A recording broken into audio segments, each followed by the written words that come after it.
जो ये संस्था काम कर रही है, अध्यात्म में वो ताकत है कि नैतिकता को डेवलप करती है। सबके अंदर है, अच्छा बुरा सोचने समझने जानने की क्षमता सब में होती है, लेकिन उसको डेवलप करने का काम जो अध्यात्म करता है वो कहीं और से नहीं होती। ये कुछ मैं अपने अनुभव से भी कर सकता हूं। देखिए, कलकत्ता के 1 लाख लोगों की सभा के बीच में हमारे सनातन धर्म के एक संत थे करपात्री जी। उन्होंने कहा कि 3 तरह के लोग खड़े हो जाओ। एक वे जो मां की सेवा करता हो उसके बाद भी रोगी हो, दूसरे वे जो पिता की सेवा करता हो इसके बाद भी दरिद्र हो, और तीसरे वे जो पीड़ित जनता की, मानवता की, गरीबों की सेवा करता हो इसके बाद भी उसका जस पताका आसमान में न लहरा। उन्होंने दोहराया, मां की सेवा करने वाला कभी रोगी नहीं हो सकता, पिता की सेवा करने वाला कभी दरिद्र नहीं हो सकता, और जो पीड़ित जनता की, मानवता की सेवा करता है उसका जस पताका आसमान में लहराए बिना नहीं रह सकता। आज इसमें कोई संदेह नहीं कि सब चीजें हमारे बीच में, लेकिन हम इतने व्यस्त हो गए हैं कि हम अपने मूल चीजों को भूलते जा रहे हैं।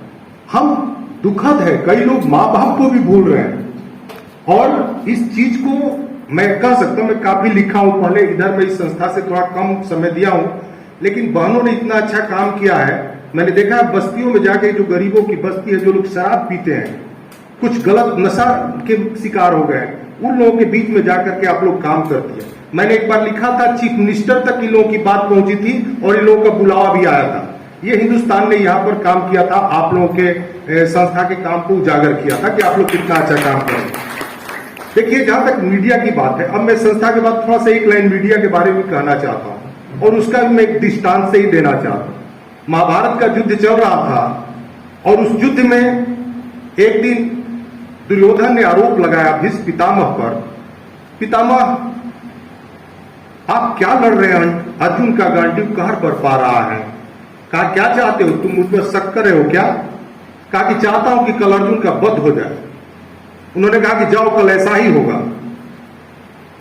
शाम हो गई जब यह बात पांडवों की शिविर में पहुंची कि भीष्म पितामह ने अर्जुन के वध का कल निश्चय किया है, संकल्प लिया है, तो कृष्ण बेचैन हो गए।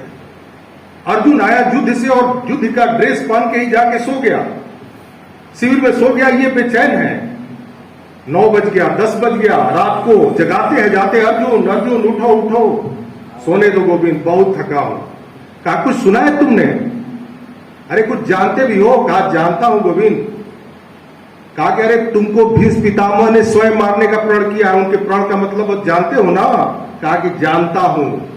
कहा कि इसके बाद भी सो रहे हो? कहा कि हाँ बिल्कुल सो रहा हूं। कहा क्यों भाई? कहा कि इसलिए कि तुम जाग रहे हो, इसलिए कि तुम जाग रहे हो।